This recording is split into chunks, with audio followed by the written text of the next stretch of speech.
조선도 방산도 저는 아직까지는 조금 더 긍정적으로 보는 게 맞지 않을까라는 생각을 가지고 있고, 지금 대선과 관련된 후보분들께서 여야를 막론하고 공통적으로 밀고 있는 산업이 있어요. 한국은 이런 걸로 먹고 살아야 됩니다라고 밀고 있는 산업들 같은 경우는 어떤 분이 대통령이 되셔도 이견이 없는 걸 거고, 이와 관련해서는 국회에서도 제가 볼 때 뒷받침이 될 가능성이 높기 때문에 오히려 제가 볼 때 지수를 볼 게 아니라 이런 어떤 관련 기업들에 대해서 우리가 좀 고민을 많이 해야 된다, 이런 말씀을 드리고 싶어요.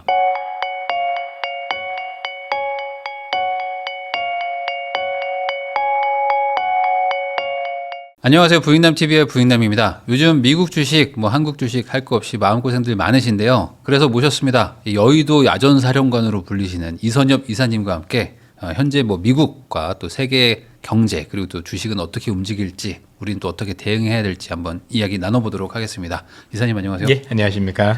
네, 또 요즘에도 바쁘시다고 제가 들었습니다. 좋은 일이죠, 불러주셔서 감사합니다. 네, 근데 예. 그만큼 사실 요즘에 그 시청자분들도 그렇고 다들 네. 좀 갈팡질팡 하면서 그럼요. 좀 복잡한 마음이실 것 같아요. 예. 그래서 또 이제 오늘 또 얘기를 또 들어보면서 예. 어떻게 또 대응을 해야 될지 하나 또 여쭤볼 건데, 우선은 지금 트럼프가 도대체 왜 이러냐 하면서 다들 지금 약간 방향을 잘 모르겠다, 예. 이런 얘기도 하고 어떻게 대응해야 될지도 모르겠다고 하는데, 지금 이 트럼프 관세 정책이 시장에 아주 부정적 영향을 미치고 있는 거죠. 맞습니다. 예. 네, 이 부분에 대해서 좀 얘기해 주시면 좋을 것 같습니다. 일단 트럼프가 취하고 있는 관세 정책은 사실 우리가 모르진 않았을 거고, 예상된 시나리오가 있었는데 그걸 넘어서 버렸습니다. 문제는 이제 우리 원래 트럼프라는 분의 사실 그 비즈니스 스타일 자체가 충격과 공포, 네. 그렇죠? 그렇게 많이 주고, 그로 인해서 뭔가 본인 스스로 보통 협상 레버리지라고 그러죠. 네. 보통 유리한 위치를 차지해서 협상을 유리하게 이끌고 나갔다라는 게 이분의 원래 정책이신데요. 이분이 이번에 간과한 몇 가지가 좀 있으셨던 것 같아요. 첫 번째는 뭐냐면, 일기 때에 비해서 나름대로 시장이 많이 바뀐 거를 조금 간과하신 게 아닌가라는 생각을 하는데, 대표적인 게 뭐냐면 미국의 부채가 너무 많이 일어났어요. 특히 코로나 때. 네. 코로나 때부터 시작을 해서 너무 부채가 많이 늘어나서 미국의 부채가 얼마냐? 36조 달러. 우리 얘기는 5경 정도 5경 되는데요. 일단 부채도 너무 많고, 그다음에 우리가 다 알고 있는 것처럼 인플레이션도 사실 이게 40년 만에 처음 오는 인플레이션이거든요. 그러면 인플레이션도 문제가 되고, 거기에다가 우리가 알고 있는 것보다 훨씬 더 중국이 예전보다 좀 강해졌고, 또 준비도 많이 했고, 그런 상황 속에서 트럼프라는 분이 하고 있는 이 정책들은요, 앞뒤가 맞는 정책이 되게 많아요. 쉽게 얘기해서 어떤 정책이 있으면 하나씩 시차를 두고 정책을 실행을 하면 효과가 있는데, 이걸 한꺼번에 썼을 경우는 굉장히 탈이 나는 이런 정책들도 굉장히 많았고, 그래서 트럼프란 분이 취임하기 이전부터 아젠다 47이라고 해서 우리가 알고 있는 트럼프의 그 좌장들과 함께 좋은 시나리오를 가지고 있었어요. 네. 나름대로 관세는 이렇게 부과를 할 거고, 어느 정도 부과를 할 거고, 어느 정도 협박을 하면 한국, 일본, 인도 이런 국가들이 정말 많은 어떤 것들을 미국에다가 선물할 수 있겠다라고 했는데, 네. 이거를 발표 3시간 전에 뒤집어 버려요. 발표 3시간 전에 트럼프라는 분이 스스로 좀 더 강하게 생각을 하신 것 같아요. 네. 이렇게 좀 더 충격과 공포를 줘야 되겠다. 근데 문제는 뭐냐면, 이미 아까도 말씀드렸지만 그런 요인 외에도 미국이라는 국가는 제조업이 별로 없지 않습니까? 네. 자동차 정도 빼놓고는 예를 들어서 의복 만드는 공장도 군복 빼놓고는 없거든요. 생필품도 전혀 없고. 네. 그런데 전 세계 모든 국가에 전 세계 모든 품목의 관세를 동일하게 한 거죠. 일단 보편관세 10%. 네. 그다음에 국가별로는 좀 차등화됐지만 너무나도 높은 수준의 관세. 문제는 미국이 퇴로가 없었다는 게 문제죠. 네. 좋은데 그런 관세를 부과하고 나서 시장에서 굉장히 의아했어요. 아니, 너희들은 지금 생필품 만드는 공장도 하나도 없는데 미국 회사가 있어야지 뭘 하는데. 있어야지 하는데 그런 것도 없고, 아니면 중국을 그럴 거면 베트남이나 인도를 좀 열어준다던가, 네. 아니면 생필품에 대해서는 최소한 굳이 때릴 필요는 없잖아요. 이거 가지고 미국이 뭐 하는 건 아니니까. 네. 그렇게 써야 되는데 본인 스스로 퇴로도 없이 이런 정책을 쓰고 났더니 시장이 난리가 난 거죠. 첫 번째는 금융시장이 거의 금융위기로 갈 뻔한 시기까지 갔고, 금융위기 수준까지. 그렇죠. 예. 네. 그 정도까지 거의 다다랐었고, 두 번째는 지금도 얘기를 하지만 지금 90일 유예는 됐는데 유예가 돼도 웃긴 거죠. 뭐 90일 뒤에는 생필품들이 있나요? 그러니까. 아무것도 없지 않습니까? 그래서 누가 보더라도 상식적으로 봐도 아니 이거 뭐 시간을 계속 가보면 미국이 더 불리해질 것 같은데 라는 생각들도 있고 궁극적으로 미국이 준비되지 않은 즉 원래 미국의 트럼프 대통령도 그다음에 내각도 철저하게 잘 준비했었던 걸 다 버리고 갑자기 3시간 전에 급하게 본인도 굉장히 무슨 준비를 안 했고 또 그 이후에 무엇인가 이로 인해서 벌어질지도 예상도 못하면서 사고를 저질렀다. 그래서 저는 오판이었다라고 판단을 하고요. 네. 결국 이 오판 이후에 금융시장은 너무나도 큰 혼란에 쌓였었고 중요한 건 트럼프가 이게 의도된 게 아니라는 걸 보여주는 게 어쨌든 충격과 공포였으면 본인들이 유리해야 되는데 유리하지 않으니까 네. 지금 미국이 다른 나라 예를 들면 한국이나 일본이나 인도한테 얻어놓은 게 하나도 없잖아요. 근데 벌써 전략적 후퇴를 4번이나 했죠. 관세 90일 유예해주고 이것 가지고도 안 되니까 IT 제품들도 유예해주고 또 자동차 관세도 유예해주고 이런 식으로 우리는 지금 가만히 있는데 아니 뭐 저 사람 되게 강하다더니 왜 저렇게 후퇴를 많이 하는 거야, 그렇죠? 네. 이런 얘기를 하는 거죠. 그리고 지금 최근에 우리 찍는 날까지 보시면 그 이후로는 시장에 뭔가 변동성을 야기하는 일들이 별로 없죠. 네. 뭐 예를 들어서 파월 의장, 제롬 파월 연준 의장도 해고를 시키겠다더니 그런 뭐 해고는 안 시키겠다라고 말을 바꾸는 등 그 뒤부터는 아주 되게 얌전해지고 있는 그런 모습들. 오히려 그 뒤부터는 뭔가 성과를 강조하는 중국이 전화했다든가 네. 아니면 인도하고 뭐 잘 될 수 있다든가 이렇게 해서 그래서 여러분들 잘 보시면 이분의 생각이 원래 했었던 생각 그다음에 원래 내각이 짜줬던 시나리오는 저는 너무 좋았다라고 생각을 해요. 야, 이 정도면 정말 장난 아니다. 미국 많은 걸 얻을 수 있겠는데라고 생각을 했는데 그걸 본인 스스로 발표 3시간 전에 뒤집어서 생각지도 않던 발표를 함으로 인해서 신뢰도 잃어버리고 또 협상력도 조금 약화되는 모습을 보인 게 현재까지 어떤 모습이다. 특히 여러분들 중국 보셨겠지만 차분하게 지금 미국의 숨통을 끊어내고 있죠. 뭐 네. 보잉도 뭐 그죠 안 한다라고 그렇죠. 하고 히토리도 하고 미국이 뭘 하면 그 즉시 즉각 대응을 해서 미국이 곤란하게 하고 그래서 지금 미국 내에서는 뭐 보잉도 마찬가지지만 자동차 회사들도 그렇고 농민들 지금 난리 났거든요. 네. 우리가 알고 있는 중국 같은 경우는 미국의 대두 보통 콩이라고 불리는 이것들을 엄청 수입하는데 뭐 중국은 대놓고 그래? 그렇게 하면 나도 보복하겠다 해서 뭐 브라질로 바꾼다던가 그러니까 중국은 대안이 있죠. 대안이 있는데 미국은 대안이 없는 거죠. 못 팔면 끝인 거니까. 네. 그러다 보니까 미국이 이제 생각보다는 궁지에 몰리는 물론 이제 아직도 불리한 건 아니지만 나름대로 트럼프가 생각했었던 대로 안 가서 저는 트럼프의 오판이 지금 나름대로 전략적 후퇴를 통해서 뭔가 좀 협상력을 좀 감소시키고 또 우리가 알고 있었던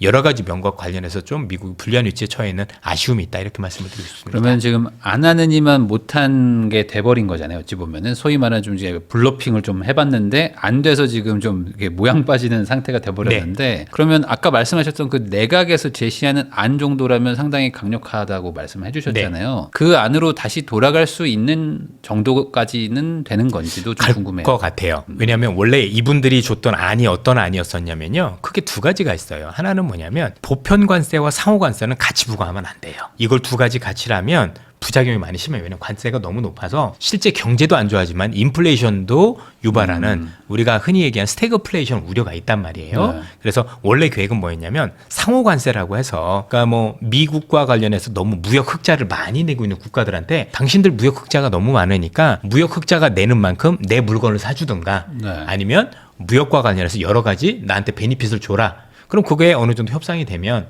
상호관세를 없애버리고 상호관세 없앤 다음에 보편관세를 부과를 했었으면 보편관세도 낮게 부과를 했으면 괜찮았거든요. 하나는 더 있었던 게 뭐냐면 제일 의아했던 게 이거였었어요. 우리가 이 4월 1일 관세 부과 이전에 우리가 알고 있는 것처럼 인도나 일본은 미국 가서 협상을 많이 했잖아요. 그러면 와서 많이 협상을 했고 미국에 많이 선물을 안겨준 국가는 최소한 차별화를 했어야 된다는 얘기죠. 네, 맞아요. 그게 제일 좋은 시나리오였어요. 왜냐하면 네. 그렇게 하면 다른 국가들은 겁나요. 그러니까 말을 들으면 좀 네. 봐줄게를 예. 해야죠. 그러면 이렇게 되는 거죠. 와, 일본은 이번에 관세가 없대. 저렇게 해서. 근데 우린 관세가 있는 거지 않습니까? 그럼 그대로 밀고 나가면 우리가 불리하니까 어떻게 될까요? 나도 빨리 가서 트럼프한테 뭔가를 바치고 관세를 면제받아야지. 이래야 될 텐데 아니 가서 선 협상한 국가나 협상하지 않은 국가나 관세가 같았어요. 일본이 우리보다 1% 낮았거든요. 네. 그 일본 입장에서 의아해한 거예요. 아니 도대체 그럼 내가 그동안 뭘 한 거고 도대체 뭘 달라는 거야. 이런 어떤 차별성이 없다 보니까 문제가 됐는데 그럼 이제는 90일 유예가 된 상황에서 우리가 알고 있는 트럼프가 결국은 관세를 벌이진 않을 것 같고 이 정책으로 다시 회귀를 할 것 같아요. 어떤 식이냐면 일단 관세를 유예했는데 90일 가지고는 사실상 우리가 알고 있는 관세 협상이 불가능하거든요. 예전에 1기 때 중국과 협상할 때 18개월 걸렸고 또 한미 FTA 할 때도 거의 2년 가까이 걸렸어요. 그러면 지금 90일 안에 그걸 한다라는 게 불가능하잖아요. 여러분 알고 계시는 미국의 무역대표부 USTR이라는 직원이 258명밖에 안 돼요. 네. 이 200명의 직원이 전 세계 국가하고 엄청나게 모든 걸 다 협상을 한다? 불가능하겠죠. 그래서 저희들이 볼 땐 이거 시나리오입니다. 뇌피셜이기도 하고 나름대로 한국이나 조금 뭔가 먼저 협상을 할 수 있는 한국, 일본, 인도, 호주 이런 국가들과 관련해서는 조금 큰 틀에서 합의 뭐 예를 들어서 이런 거를 어느 정도 하겠다라는 어떤 구두 약속을 받고 또는 MOU 그런 정도만 받고 나서 또 유예를 시켜주는 거예요. 그죠? 90일이 아니라 또 90일. 그러면서 이행에 따라서 뭐 너희들이 약속한 거, 한국이 약속한 거, 일본이 약속한 거 지켜나가면 내가 나중에 관세를 취소를 하되 그거를 하기 전까지는 계속 유예를 통해서 봐주는 식으로 하고 일부 국가들은 또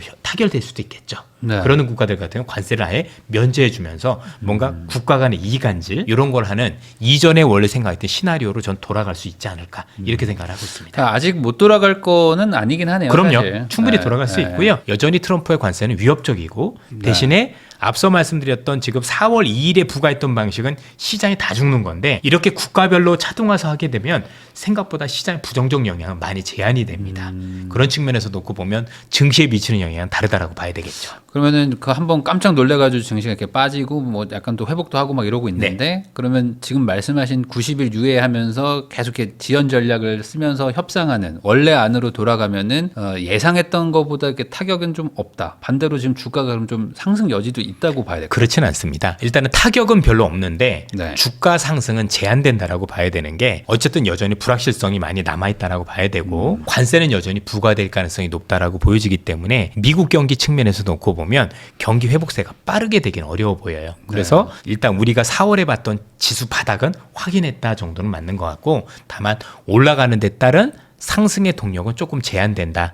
왜냐하면 어쨌든 이로 인해서 사람들은 여전히 불확실성이 있을 거니까 소비도 옛날만큼 안 할 가능성이 높고 기업들 입장에서도 뭔가 불확실성이 해소돼야 내가 투자를 하겠다라고 할 텐데 네. 이 투자 집행도 조금 뒤로 미룰 가능성이 있는 거잖아요. 그렇게 놓고 보면 일단은 위로 올라가는 거 어느 정도 제한된다. 그래서 제가 보기엔 당분간은 앞으로 뭐 협상에 따라서 달라지겠지만 미국 증시가 반등이 오면 여기서 추가적인 반등이 오면 여러분들은 추격 매수 관점보다는 조금 관망을 했다가 앞으로 밑으로 내려와서 좀 더 조정을 받으면 다시 사는 이런 전략이 저는 유효하지 않을까라는 생각이 듭니다. 그럼 뭔가 아직 하락이 끝나진 않았다. 이렇게 좀 봐야 될까요? 바닥은 찍었지만 위로 올라갈 만한 여력은 제한적이다. 이렇게 봐야 되고 특히 미국의 흔히 얘기하는 빅테크 기업은 4분의 3이 광고에서 나오거든요. 네. 미국 경기가 둔화되는 영향은 반드시 받게 돼 있어요. 그래서 바닥이 자꾸 올라오는 모습으로 보시면 될 것 같아요. 그러니까 위는 배져 있는데 첫 번째 바닥보다는 두 번째 바닥이 좀 더 위고 두 번째 바닥보다는 세 번째 바닥이 조금 더 위고 이런 식의 어떤 시장 가능성이 아직까지는 높아 보입니다. 그러니까 뭐 어쨌든 아직 분위기가 뭐 좋은 건 아니다. 분위기 좋다라고 그렇죠. 보기는 그 이상으로 올라가긴 어렵고 네. 다만 최악은 우리가 봤다. 그리고 이미 트럼프라는 사람이 금융시장의 약점이나 이런 걸 봤기 때문에 이전처럼 뭔가 더 강한 훨씬 더 지금보다 거친 정도의 그런 정책을 쓰는 건 우리가 일단은 아닐 것 같다라고 추정을 해볼 수 있는 거죠. 그러면 결국에 이렇게 트럼프가 했던 본질적인 이유는 뭐라고 보세요? 왜 이렇게 막 강하게 막 하고 막 이렇게 다시 물러나고? 여러 가지가 있다라 추정이 가능한데 이건 뭐 제가 뇌피셜로 말씀을 드리는 건데 첫 번째는 아마 이전 생각을 하고 뭔가 협상력을 강화하기 위한 의미였다라고 생각이 들어요. 그런데 협상력 강화를 위해서 뒤에서 무슨 일이 일어날지에 대해서는 고민을 안 했다는 생각이 들어요. 네. 그럼 많은 분들이 저한테도 이제 댓글을 달아주실 때 트럼프가 얼마나 대단한 사람인데 맞죠? 그다음에 이 사람이 어떤 분인데라고 하는데요. 이분은 부동산 업자였어요. 네. 사실 금융을 알지 못합니다. 제대로.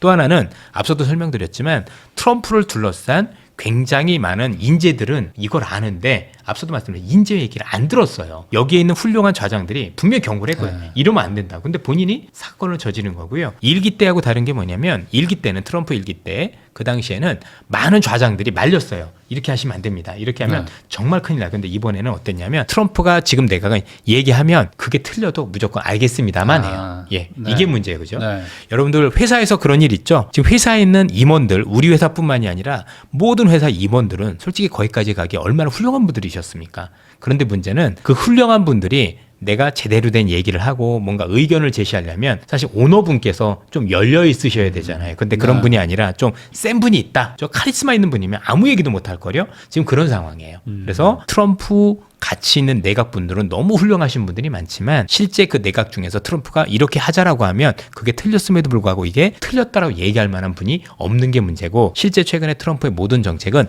SNS를 통해서 하게 되는데 이 SNS를 통해서 얘기를 하면 내각조차도 그걸 모릅니다. 내각도 SNS 보고 대통령이 네. 이런 걸 얘기하셨네. 이런 일들이 실제 벌어지고 있는 저는 이런 얘기 있습니다. 바지 내각이다. 네. 그죠? 이런 얘기를 쓰고 있다라고 보시면 그러면은 되겠습니다. 앞으로도 계속 이런 일들이 반복된다고 봐야겠네요. 뭐 이렇게 좀 예측이 더 안 되겠네요. 사고도 터지고. 그것보다는 조금 가능해진 게 뭐냐면 원래 이렇게 예측 불가능했던 거는 트럼프의 어떤 그 독단적으로 할 수 있는 상황, 예를 들어서 본인도 강하지만 그 본인의 말만 잘 들리는 내각이 구성된 것도 문제이기도 했는데 최근에 다행인 게 뭐냐면 나름대로 이런 사태를 겪은 이후에 트럼프 내각 중에서 제일 중심을 잘 잡는 분이 스콧 베센트라는 재무장관이신데 이분이 나름대로 칼자루를 많이 쥐기 시작을 하셨어요. 그래서 이분이 나와서 정제를 많이 해주시거든요. 그래서 뭔가 이전보다 조금 더 좌충 우돌은 좀 줄어들 가능성이 있지 않을까 이렇게 말씀드릴 수 있을 것 같습니다. 그러면은 그 제가 어디서 듣기로는 결국에 이제 내년에 또 이제 중간 선거도 있죠. 뭐 11월 있기 롤에 때문에 있죠. 예. 그 전에 뭔가 좀 이게 가장 급한 불인 국가 부채 이걸 좀 어느 정도 좀 일부 이걸로 해소를 하고 뭐 그 매를 맞으면 좀 먼저 맞고 이제 좀 경기를 좀 살리는 방향으로 가고 싶어 한다고 들었는데 예. 그게 맞는 건지 그리고 그렇게 될 것 같은지도 좀 궁금합니다.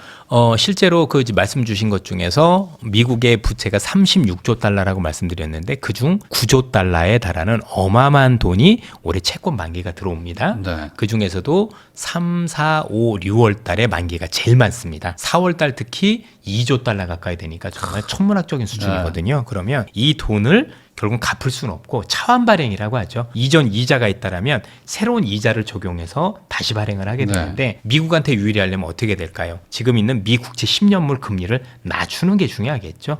아마 그래서 그런 의도도 있었다라는 얘기들도 많이 들리는 것 같아요. 나름대로 트럼프가 강하게 얘기를 하면 금융시장이 일정 수준 부정적이었을 거라는 건 인정하셨던 것 같아요. 그런데 이렇게까지는 생각을 안 하셨던 거죠. 그래서 나름대로 내가 경기 둔화에 대한 우려를 크게 만들면 불확실성으로 이로 인해서 미국의 국채 금리도 내려가서 빚 부담, 그러니까 이자 부담을 줄일 수 있고 여러분들 이자 부담이 어느 정도냐면 앞서도 말씀드렸지만 미국의 빚이 5경이면 1%포인트 금리만 올라도 이자 비용만 우리나라 1년 예산입니다. 네. 500조 원이에요. 물론 네. 우리나라 예산은 600조 원이 조금 넘습니다만 어마어마한 비용이거든요. 이게 감당할 수 있는 비용이 아니기 때문에 나름대로 이걸 좀 낮추려는 의도가 있었다. 그리고 트럼프가 항상 얘기하는 게 미국의 물가는 유가 때문에 벌어지는 거기 때문에 유가를 낮추려는 의도가 있었다고 얘기를 합니다. 실제 유가는 낮추는 데는 성공을 한 것 같은데 어떤 문제가 있었냐면 지금 이 수단이 관세였던 게 문제였던 것 같아요. 네. 수단이 관세였고 지금 토탈 관세가 뭔가 보편 관세와 상호 관세를 합쳐서 평균적으로 10% 이상 넘으면 어려웠거든요. 10% 이상 넘으면 사실상 물가가 잡히기보다는 물가 올라갈 가능성이 높은데 이분은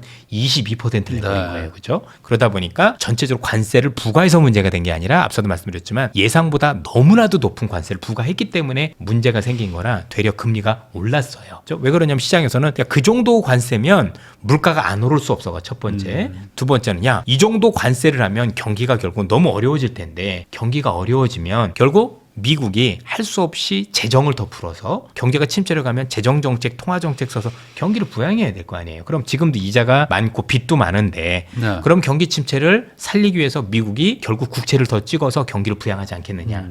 그럼 국채 물량이 많이 늘어나면 사실은 국채 가격은 떨어지고 금리가 오르지 않겠느냐. 올라가죠. 이렇게 반응을 했었던 거라고 보시면 될 것 같습니다. 그래서 사실은 생각은 좋았으나 너무나도 시장이 예상했던 것보다 훨씬 더 높은 관세를 부과함에 따라서 전체적으로 우리가 흔히 얘기하는 트럼프가 원하는 목적이 달성됐다라기보다는 나름대로 트럼프의 부작용만 키웠다 이렇게 보시면 될 것 같습니다. 그러면은 뭐 가장 주된 그 타겟은 중국이었을 텐데 네. 중국의 대응과 그리고 현재 지금 미국과 중국의 뭐 관세 그게 어떤 상황까지 와 있는 건지 그거 좀 간단하게 예. 설명해 주시면 좋을 것 같아요. 아직까지는 이제 트럼프가 협상력을 높이기 위해서 중국에 대한 관세를 뭐 145%를 부과를 했고 뭐 중국도 120%가 넘는 네. 맞불을 놨죠. 계속 올리고 예, 그랬잖아요. 맞습니다. 사실 아무 의미가 서로 없는 것일 건데 결국에는 양국이 뭔가 기선을 제압하기 위해서 그랬다라고 보여진 거고 특히 이제 중국 같은 경우는요. 4년 전부터 트럼프라는 분이 또 재선될 거라고 생각을 했던 것 같아요. 그래서 4년 동안 차곡차곡 준비를 했어요. 그래서 중국이 볼 땐 트럼프가 어떻게 비즈니스 하는지 알고 있고 두 번째는 트럼프 약점이 뭔지 알고 있어서 지금 약점만 제대로 공략하고 있는 거죠. 그래서 일단 보잉에서 비행기 구매하기로 한 거 네. 취소하고 네. 원래 한 대 온 것도 뭐 빼. 그죠? 그다음에 농산물과 관련해서도 뭐 대두, 콩을 사기로 했는데 이거 전부 다 브라질로 바꿔. 뭐 이런 식으로 전체적으로 지금 보복 수위가 굉장히 높아지는데 이렇게 보시면 됩니다. 중국이 원하는 게 두 가지가 있어요. 하나는 뭐냐면 일단 동등하게 대화하자. 왜냐면 시진핑이라는 국가 주석의 체면이 중국은 중요하기 때문에 네. 뭐가 내가 일방적으로 당했다가 아니라 나름대로 그래도 동등하게 대화했다라는 걸 먼저 좀 해달라. 이게 일단 존중해달라는 게 첫 번째고요. 두 번째가 재밌어요. 그래서 뭘 원하는데 이게 중요해요. 지금 여러분들 뭐 보셨겠지만 지금 웃긴 게 뭐냐면 트럼프가 협상을 하면서 한국한테도 일본한테도 아니면 중국한테도 구체적으로 뭘 원하겠다라는 게 아예 없어요. 네. 예. 통상적으로 트럼프가 저렇게 강하게 나가면 많은 걸 원해야 돼요. 그렇죠? 나는 이런 걸 원해. 그럼 이제 우리가 그걸 다 받아들일 수 없으니까 좀 깎아주세요. 네. 이게 원래 대화해야 되는데 트럼프는 뭘 달라는 게 없어요. 이번에 일본하고 대화할 때도 1차 회담에서 얼마나 웃긴 일이 있었냐면 1차 회담에서 일본이 어이없잖아요. 아니 내가 지난번에 가서 분명히 많은 걸 준다고 했는데 똑같이 관세 먹이면 나한테 도대체 뭘 원하는 거냐 해서 일본이 공식적으로 질의를 했어요. 미국한테 구체적으로 미국이 원하는 걸 제시해 주십시오라고 했더니 미국이 뭐라고 대답했냐면 이거가 아니라 너희들이 먼저 협상을 가지고 와봐라고 해서 서로 대화가 안 되는 그런 상황이 됐고요. 중국한테 지금 똑같아요. 네. 그러다 보니 아니 도대체 미국은 뭘 하려는 거야 라는 게 시장에서 고민이다 라고 보시면 될 것 같고 그래서 이런 구체안이 나오기 전까지는 협상의 진전을 이루긴 어렵지 않을까 이런 생각을 하고 있는데 다만 현 상황에서는 이대로 가면 미국도 어려워지지만 중국도 만만치 않아요. 중국도 수출 중단이 되기 시작하면 많은 기업들이 문을 닫을 수 있고 어렵기 때문에 둘이 결과를 대화를 시도할 수 있을 거라고 생각을 하고 누가 먼저 포문을 열지는 잘 모르겠지만 트럼프가 자꾸 전화를 했다라고 받았다라고 얘기를 하는 거 보니 실제 중국은 안 했다라고 얘기를 하고 트럼프가 먼저 하지 않을까 이런 생각이 좀 많이 들기도 합니다. 일단 제가 중국에서 가서 보니까요. 중국의 언론들은 이미 중국이 이긴 것처럼 포장해서 얘기를 하더라고요. 이거 봐라. 지금 미국이 굉장히 불리해져서 지금 전략적으로 후퇴하고 있는 게 보이지 않느냐라고 얘기를 하거든요. 그러면 최소한 중국도 체면은 선 것 같아요. 우리가 알고 있는 주석이 무릎 꿇지 않았어라는 게 든다라면 중국도 조만간 내가 먼저 뭔가 그 호의를 베푸는 것처럼 그러면 미국에 대한 관세를 처리할 테네 대화하자 이럴 수도 있을 것 같아요. 이미 체면은 섰고 미국이 뭐 아무리 저런 얘기를 해도 안 믿거든요. 그렇죠? 네. 그런 부분도 있다. 마지막으로는 중국이 지난 1차 회담 때 그러니까 2018년도에 있었던 1차 트럼프 때 회담 때 어떤 상처가 있냐면 18개월 동안 회담하는 과정에서 몇 번에 걸쳐서 엎어진 적이 있어요. 네. 약속해놓고 트럼프가 뒤집고 네. 이런 사례들도 되게 많았고 그렇기 때문에 중국 입장에서는 뭔가 트럼프가 구체적으로 그러니까 다 좋으니까 뭐 관세고 뭐고 일단은 뭘 원하냐 이런 거 원하면 그거 가지고 협상하자 이런 어떤 얘기를 하지 않을까라는 생각도 듭니다. 신한투자증권의 이선엽 이사님하고 이야기 나누고 있는데요. 그러면 이제 아까 그 이번 관세나 이런 것들 때문에 미국에서 뭐 인플레가 뭐 발생할 우려도 있다, 뭐 이런 얘기들도 돌고 그리고 이제 뭐 금리 낮추기 쉽지 않다, 뭐 예. 이런 얘기들이 막 지금 언론에서 계속 나오는데 실제 또 미국도 가보셨으니까 미국의 지금 현실 뭐 이런 것도 한번 좀 여쭤보고 싶거든요. 예. 햄버거 뭐 비싸서 못 사 먹는다, 뭐 이런 얘기들도 막 돌던데 가보시니까 뭐 어떠셨어요? 뭐 비싸서 못 사 먹는 정도는 아니지만 이전에 비해서 가격이 2배가 올랐으니까 네. 부담이 되는 건 맞죠. 우리가 이전에 받았던 월급으로는 우리가 이전에 있었던 생활을 누리지 못하는 상황들이 발생을 한 거고 제가 갔었을 때는 아직 관세라는 게 본격화되지 않아서 그런 피해는 없었지만 지금 뭐 현지에서 들리는 얘기들 보면 조만간 매대에서 물건이 사라질 것 같다라는 얘기가 나오는 것 같고 또 어쨌든 지금 들어가고 있는 물건부터는 이제는 우리가 흔히 얘기하는 조금 더 이제 뭐 관세가 네. 부과된 형태로 들어갈 거니까 문제가 되겠죠. 여기서 중요한 게 물건도 두 가지가 있어요. 하나는 공산품이 있고 하나는 농산물이 있을 것 같은데요. 공산품들 같은 경우는 1분기에 선구매해 놓은 게 있어요. 기업들이 아무래도 4월부터 이런 일이 벌어질 것 같으니까 네. 미리 많이 쟁여놨기 때문에 이로 인한 어떤 그 물가가 오르는 시차는 조금 있지 않을까라는 생각이 드는데 신선식품은 조금 다르죠. 신선식품은 즉각적으로 영향을 미칠 수 있다는 점에서 놓고 보면 그게 아마 5월 말 이후부터는 영향을 미칠 수도 있겠다라는 생각이 좀 드는데 뭐 트럼프는 이런 얘기를 하는 거죠. 야, 신선식품 그렇지만 유가 하락에 또 상세를 해주잖아. 그건 뭐 실제로 또 맞는 얘기고요. 네. 그래서 아직까지는 부정적 영향이 있긴 하지만 뭔가 치명적으로 되는 것까지는 좀 시간이 있다라는 부분들을 말씀을 드리고 싶은데 어쨌든 그동안에도 굉장히 어려웠던 분들이 추가적으로 어려움을 당할 수 있는 상황이 되다 보니 사실은 부정적인 영향들은 많이 확산이 되고 있는 것 같다. 이렇게 말씀드릴 수 있을 것 같습니다. 아니 실제로 뭐 지금 여론이 안 좋고 지지율도 좀 안 좋다고 막 이런 얘기도 계속 나오길래 예. 지금 현실은 좀 어떤가 이런 거 좀 궁금하긴 했었어요. 예, 실제로 여론이 많이 안 좋아진 게 제가 미국에 갔었을 때 트럼프를 지지했던 분들이 많이 돌아서셨어요. 그러니까 아직은 뭐 절대적이다 말씀드리긴 그렇지만 이럴 줄 몰랐다. 이렇게 하라고 준 건 아니었었다라는 얘기들이 굉장히 많고 특히 이 서민들 같은 경우는요. 생각보다 즉각적으로 영향받는 경우들이 많은 게 미국은 해고가 굉장히 자유롭습니다. 그러다 보니까 조금 어려워진 바로 사람들을 내보내는 이런 영향들이 네. 굉장히 크다라고 봐야 될 것 같거든요. 그러다 보니까 아니 나 좋으라고 서민들 위해서 하라고 했더니 반대 결과가 나타나고 있잖아라는 볼멘 소리도 있습니다. 그래서 전체적으로 놓고 보면 지금 도대체 누굴 위한 거냐라는 게 중요한 거고 나중에 미국에 많은 공장들이 지어져서 일자리가 생긴다는 건 나중 얘기인 거잖아요. 실제 될지 안 될지도 모르는 거고 네. 그러다 보니까 지금은 조금 더 트럼프를 지지하는 쪽도 여전하지만 나름대로 그중에서 뭔가 중도 성향을 지냈던 분들은 실망감이 굉장히 크다. 그리고 이렇게 나간다라면 내년에 중간 선거에 대해서는 고민을 하는 그런 모습들도까지 있었던 것 같습니다. 그러면 아까 말씀해 주신 것처럼 미국은 뭐 제조업이 지금 없는 상태고 그렇죠. 사실 뭐 하려고 하면 정말 뭐 아까 말씀하신 옷부터 뭐 잡다한 거를 다 만들어야 될 텐데 아마 지금 들어가는 것들 그 공장들도 뭐 제가 어디서 봤는데 뭐 아무리 관세를 붙여도 베트남에서 만드는 것보다 이거 미국에서 옷을 만드는 게 어떻게 더 싸겠냐. 그러면 물가 상승은 뭐 필연적이다. 맞아요. 그러면 누가 그 기업들이 아무리 뭐 리슈어링 하라고 해도 못 간다. 금액 차이가 너무 많이 나서 이런 얘기들도 있는데 이사님이 보시기에는 지금 그렇게 전략을 짜고 있는 트럼프 정부가 원하는 대로 정말 그 생필품부터 막 공장들이 생길 수 있다고 보세요? 없습니다.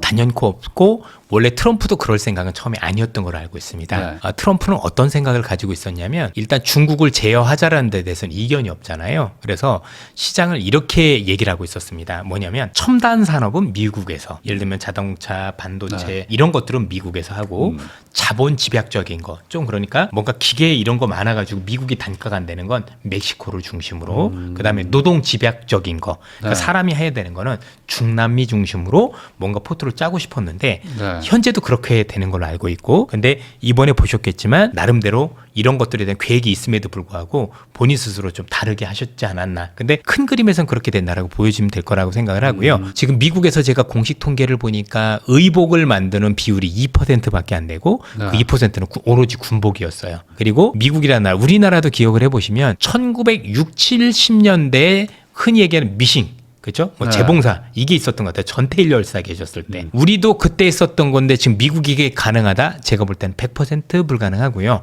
그래서 아마 조만간 베트남이나 여러 국가들이 어느 정도 무역 협상을 하면 생필품부터 풀어주지 않을까. 왜냐면 생필품은 사실 미국 무역 협상에서 뭔가 제가 볼 때는 같이 협상할 만한 그런 게 아니라고 보여지거든요. 그래서 그런 것들은 먼저 선제적으로 좀 풀면서 하지 않을까. 이런 생각을 좀 기본적으로 가지고 있습니다. 제가 이걸 여쭤본 이유가 그러면은 미국 국민들 그리고 뭐 중산층이 막 무너졌다 뭐 이렇게 얘기하는 분들이 결국에 기대하는 거는 좋은 일자리가 생기기를 그렇죠. 바라는 걸 텐데 네. 현실적으로 그 제조업들이 안 들어오면 뭐 생겨도 정말 뭐 조금만 생기지 않을까 싶기도 하고 그러면 이게 어떻게 그 지지자들의 그 열망을 해결해 줄 수 있을까 이 부분이 좀 의문이더라고요. 포장을 하겠죠. 뭐 몇 개 들어온 걸 가지고 마치 본인이 한 것처럼 네. 그런 생각을 하지 않을까라는 생각을 하고요. 다만 분명한 건 트럼프를 만만히 보면 안 되는 게 어쨌든 이분의 성격이나 이런 것들을 봤었을 때 일정 부분은 저는 효과를 낼 거라고 생각을 해요. 그래서 생각보다 많은 기업들이 그래도 미국에 들어갈 만한 생각은 가지고는 있습니다. 왜냐하면 현재 몇몇 국가들 예를 들어서 한국 같은 경우도요. 자동차 관련 기업 같은 경우는 미국에 들어가는 게 아마 현대차에선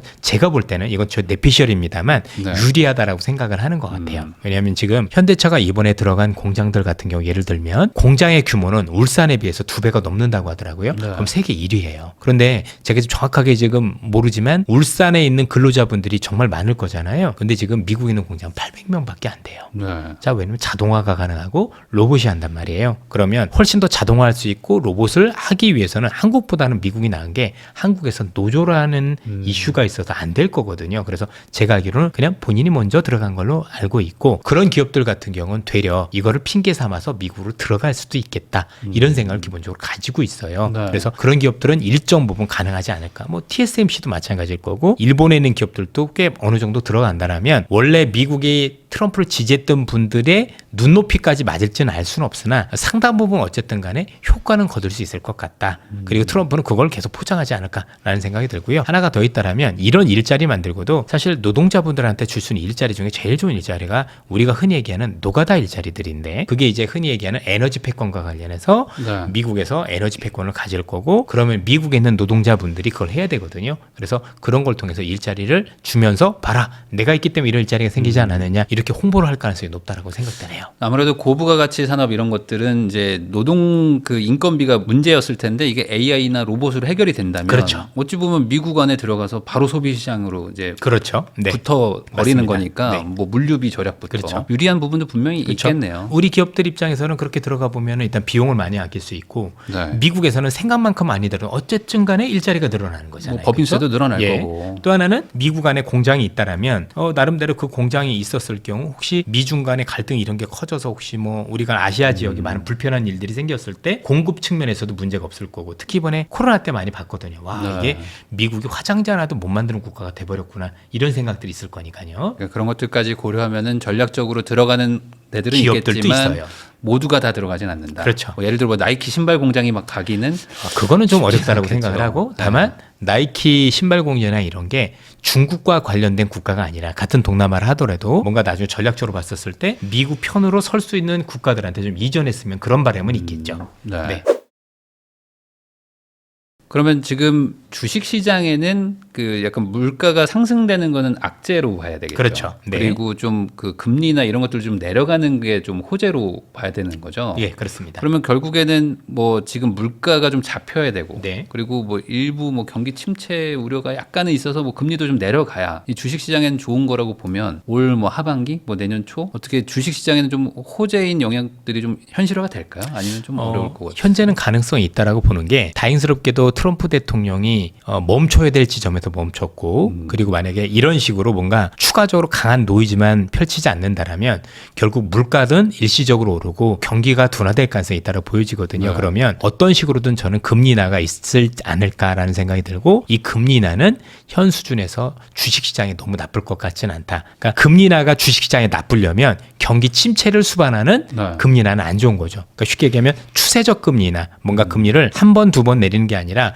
제로가 될 때까지 계속 내리는 건 이건 주식시장이 정말 악재고요. 그게 아니라 저는 많으면 한 두세 번 정도 뭐 그런 정도로 보고 있기 때문에 그 정도라면 제가 볼 때는 되려 주식시장에 긍정적인 요인이 될 수도 있겠다 이런 생각을 가지고 있고 또 하나는 하반기 미국에서 기대해 볼 수 있는 게 또 두 가지 정도가 있어요. 크게는 세 가지 정도네요. 하나는 뭐냐면 어찌됐든 간에 감세라는 이슈가 있습니다. 그래서 세금을 깎아주는 부분들이 되면 어쨌든 소비가 늘어날 수 있는 여지가 있기 때문에 일단 기대할 만하고 저는 두 번째가 더 중요하다고 생각하는데 규제 완화요. 지금 며칠 전에 트럼프가 자율주행과 관련된 뭐 규제 완화를 하겠다 이런 얘기를 했는데 지금 신성장 산업들 같은 경우는 규제가 풀어졌을 경우 업사이드가 굉장히 높아질 수 있거든요. 그러면 이런 부분들이 제가 볼 때는 긍정적으로 작용하지 않을까라는 생각을 하는 거고 마지막으로는 관세와 관련해서 어쨌든 간에 이제는 여러 가지 관세 부과 철회를 하지 않음으로써는 불확실성이 있긴 하지만 이제는 어쨌든 국가별로 만약에 합의하는 국가가 나오면 기준이 생기는 거거든요. 그러면 최소한의 불확실성은 사라지는 것 같아요. 이런 정도로 원하는 거고 이 정도 하면 관세부가 면제가 되는구나. 그러면 투자가 재개될 수도 있습니다. 그러면 새로운 투자 재개, 그다음에 지금 말씀드렸던 것처럼 우리가 알고는 감세안들, 그다음에 규제 완화 이런 것들이 금리 인하와 맞물려진다라면 저는 어쨌든 간에 하반기는 그래도 상반기보다는 나을 수 있을 가능성도 배제할 수 없다. 이렇게 말씀드리고 싶습니다. 그러면 지금 사실 파월 뭐 의장이나 그 얘기가 나오는 거는 금리나 뭐 쉽지 않다 좀 뭐 지켜봐야 된다라고 네. 하지만 이거는 시간의 문제일 뿐 하반기쯤 가면은 어느 정도 이제 성과들이 막 나오기 시작하면서 뭐 경기도 약간의 침체 정도. 그렇지만 뭐 일각에서 얘기하는 미국 경제 망한다. 뭐 이런 거는 너무 과도한 해석이라고 봐야 될까요? 그렇다라고 봐야 되겠죠. 결국엔 지금 미국 경기가 더 좋아질 거냐 더 나빠질 거냐 여부는 사람에 달린 거잖아요. 뭔가 자연스럽게 되는 게 아니라 트럼프가 여기서 더 실수를 한다라면 진짜 제가 생각하지 못한 일이 벌어질 수도 있겠죠. 네. 그런데 이미 그걸 한번 봤잖아요. 근데 똑같은 실수를 또 하지는 않지 않을까. 왜냐면 만약에 똑같은 실수를 할 거라면 베센트 재무장관이 아니라 피터 나바로라는 분한테 정권을 줬을 텐데, 피터 나바라는 분이 요즘 안 나오시고 스콧 베센트라는 그래도 중심을 잘 잡는 분이 자꾸 나오시는 거 보면 우리가 생각하는 실수까지는 가진 않을 것 같다라는 제 나름대로의 생각을 가지고 있는 거고요. 그리고 지금은 이 보편 관세나 이런 것도 저는 이대로 둘 것 같진 않아요. 왜냐하면 우리가 알고 있는 제롬 파월 의장이 얘기하는 게, 원래 파월 의장은 3월에 금리를 낮춰줄 것처럼 얘기했었어요. 왜냐하면 우리가 알고 있는 지금 말씀드렸던 관세 부과가 10% 안쪽이라고 생각을 했던 거예요. 그 정도면 뭐 물가 오르는 게 일시적일 거기 때문에 내가 금리를 내릴 수 있습니다라고 했는데, 최근에 파월이 버틴 이유는 딱 하나였어요. 예상보다 너무 높은 관세라고 얘기를 해요. 아무리 그래도 이거 22% 너무 심하잖아. 그래놓고 나보고 금리 내리라고 그래? 라는 반항이거든요. 그러면 금리를 내려주면 되잖아요. 그럼 예를 들어서 보편 관세 10%도 이것도 관세를 유예할 수도 있죠. 유예를 할 수도 있고 아니면 낮춰줄 수도 있는 거고, 이런 일이 벌어진다라면 생각보다 빠르게 금리 인하도 사실은 가능하겠다라고 말씀을 드리고 싶습니다. 그럼 많이 하면 한 두세 번도 그렇죠. 예측을 할 수 저 있는 두 번 거죠. 정도는 보고 있는데, 트럼프 실수에 따라서 그 횟수는 늘어날 수도 있고 줄어들 수도 있겠습니다. 그러니까 사실 네. 정확하게 예측하기는 어렵죠. 그렇죠. 네. 그렇지만 또 실수를 하지만 또 바로 말을 번복하는 스타일이기도 하니까. 그래서 좋기는 해요. 네. 그렇죠? 어떤 사람들처럼 막 심지 곶아서 틀렸는데도 불구하고 네 개가 맞아라는 분보다는 그래도 트럼프라는 분은 유연해서 나름대로 본인이 틀렸으면 빨리 바꿀 줄도 알더라고요. 왜냐하면 이번에 같은 경우도 관세를 유예해 주는 것도 틀린 걸 아는데, 틀린 걸 아는 거를 스콧 베센트 재무장관하고 러트닉 상무장관이 피터 나바로가 잠깐 자리를 비운 틈을 가서 설득을 한 거거든요. 네. 근데 중요한 건 본인도 설득을 당했다는 얘기는 잘못된 걸 알고 있었다라는 거잖아요. 그러니까 설득을 당했겠죠. 그런 걸 생각을 하면 트럼프라는 분은 굉장히 도전적이기도 하지만 굉장히 거칠기도 하지만, 틀리면 자꾸 말을 바꾸는 것도 하기 때문에 사실은 우리가 두려울 때마다 제가 볼 때는 더 두려워할 필요가 있는 게 아니라 저분이 조만간 말을 바꿀 수 있을 건데 라고 생각하시는 게 더 합리적인 것 같습니다. 그러니까 언론이나 여론에서 한번 난리가 나면 말을 바꿀 수도 있는 사람이잖아요. 실제로 바꿨어요. 계속 네, 바꿔왔고 그러니까요. 일기 때도 계속 그래왔어요. 그러니까 어찌 보면 극단까지는 안 갈 확률도 그렇죠. 있는 맞습니다. 거죠. 자기 주장이 또 약한 걸 수도 있는 그렇죠. 거니까. 네. 신한투자증권의 이선엽 이사님하고 이야기 나누고 있는데요. 그러면 이제 조금 더 이제 주식을 뭘 사야 될지, 뭐 예. 팔아야 될지 이런 얘기도 한번 좀 해보려고 합니다. 우선은 지금 미국 주식에 다들 관심이 많다 보니까 미국 주식 지금은 좋은 타이밍이냐, 이거에 대해서 가장 먼저 궁금하실 것 같아요. 매수 타이밍이 지금이 맞을까요? 일단은 약간 좀 지켜볼까요? 조금만 더. 뭐 이게 뭐 종목이나 업종과 관련해서는 저희들이 매수 추천이 금지돼 있기 때문에 네. 뭐 제 개인적인 생각이고 매수 매도 추천의 개념은 아니란 점을 일단 분명히 말씀을 드립니다. 판단은 여러분들이 직접 하셔야 된다라고 말씀을 드리고요. 일단 제 개인적인 생각만 말씀드리면, 종목별로는 이제는 볼 때가 되었다라고 생각을 하고 있습니다. 우리가 그동안 봤었던 미국 시장에서의 종목들 같은 경우는 사실은 빅테크와 관련된 투자, 이 관련 기업들이 굉장히 독보적으로 우위를 보였다라면, 지금 미국 경기와 상관없이 이제는 저는 비즈니스 모델로 옮겨가고 있다라고 생각을 하고 있고, 실제 이 AI를 활용을 해서 비용을 줄이는 기업, 아니면 새롭게 뭔가 사업을 하는 기업들이 조금씩 늘어나고 있거든요. 그러면 이런 기업들 같은 경우는 제가 보기에는 이 가격대면 이제는 천천히 모아가는 게 맞지 않을까라는 생각을 가지고 있습니다. 그래서 뭐 그동안 우리가 매그니피션트 7이라고 7종목이 있었지만 그 7종목이 이젠 다 가는 시대는 아니다라고 보고 있고, 그중에서 선별돼서 가는 흐름들이 보이고 있다. 그래서 지금은 AI가 어떤 방향으로 움직이고 있고 무엇을 가지고 돈을 벌려고 하는지 그런 것들을 살펴보실 필요가 있다고 보여집니다. 뭐 구체적으로 설명을 드리면 지금 미국에서 얘기 나오는 게 흔히 얘기하는 피지컬 AI라고 하죠. 로봇과 자율주행. 이런 얘기도 되게 많이 하잖아요. 결국 젠슨 황도 이번에 CES에서 결국 로봇으로 돈 버는 건 이 두 가지라고 얘기를 했고, 이런 것들에 대한 과시적인 성과가 당장 돈이 되진 않았더라도 올 하반기부터 일어날 가능성이 높거든요. 왜냐하면 이제 일론 머스크 같은 경우도 뭐 로봇 택시를 하겠다라고 얘기를 하고 있고, 앞서도 잠시 설명드렸지만 미국의 트럼프 대통령도 자율주행과 관련된 규제를 완화하겠다는 또 얘기도 했고, 이런 모멘텀들이 있다라면 이제는 투자 관점이 아니라 비즈니스 모델을 할 수 있는 기업 중심으로 뭔가 무게 중심의 이동 가능성이 높지 않을까라는 생각을 가지고 있어서, 제가 보기에는 이 관련 기업들이라면 사실 이렇게 조정받을 때 저는 모아가는 게 맞지 않을까라는 말씀을 드립니다. 그러면 또 이사님이 또 중국도 전문이시잖아요. 네. 그래서 중국도 자주 가시고, 그러면 지금 뭐 소위 말하는 테슬라 가장 자율주행에 지금 앞서 있다고는 하지만, 요즘에 이제 테슬라 우리나라 국민들 많이 사시는데 걱정이 중국이 막 너무 많이 따라왔다는 얘기도 하고, 가격 경쟁력 때문에 테슬라가 이제 앞으로 뭐 어려워질 일만 남았다. 이런 얘기도 많이 한단 말이죠. 실제 중국과 어떤 미국 기술 격차 아니면 뭐 어떤 체감을 해보시니까 좀 어떠세요? 전체적으로 놓고 보면 중국의 가장 큰 장점은 비용이라고 생각을 합니다. 얘들보다 싸게 만들 수는 없다는데 아직까지 자율주행이나 이런 것들을 놓고 보면 중국이 앞서 있다라고 보기는 어려웠어요. 실제 제가 이번에 자동차 박람회라고 모토쇼라고 하죠. 모토쇼로 언제 갔다 왔냐면 주말에 갔다 왔습니다. 네. 주말에 갔다 와서 지금 뭐 갔다 온 지 지금 한 3, 4일 됐나요? 그래서 직접 제 눈으로 보고 왔고 우리 몇 분하고 이제 같이 가서 거기서 이제 자동차 연구원분도 뵙고 그런데요. 중국이 기존에 있었던 자율주행의 방식을 바꾸기 시작했어요.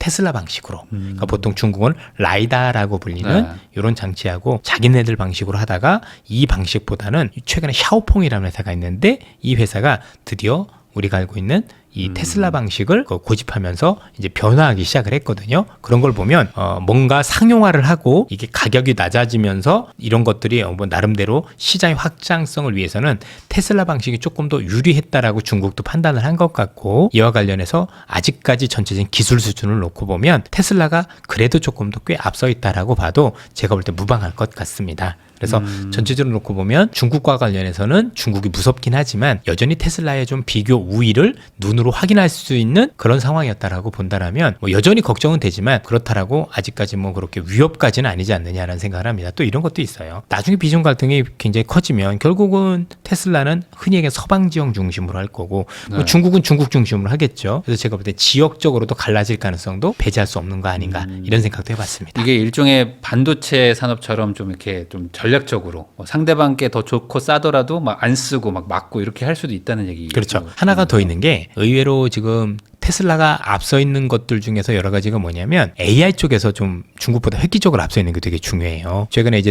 테슬라가 이제 그록이라는 것도 내놓기 시작을 했고 또 GPU도 지금 거의 100만 개까지 한다라고 하잖아요. 최근에 나왔던 그록 같은 경우는요. GPU 20만 개를 한 번에 연결한 거거든요. 여러분들 지금 우리가 알고 메타를 비롯해서 중국 기업들은 보통 우리가 아는 GPU를 10,000개 단위로 연결을 해요. 근데 10,000개가 아니라 20만 개를 한 번에 연결하면 그만큼 전기료가 덜 들어가고요. 그다음에 엄청난 속도라든가 효율이 게임도 안 되게 빨라져요. 근데 중국은 그나마도 고사양 칩은 또 없지 않습니까? 네. 그러다 보니까 어쨌든 발전 속도와 관련해서는 여전히 테슬라가 조금 더 비교 우위에 있다. 다만 이제 시간을 지나고 고민은 뭐냐면 중국은 시작을 하면 데이터와 관련해서 되게 중요한 건데 데이터 수집과 관련해서 중국 정부 규제가 없으니 조금 더 편안한 거잖아요.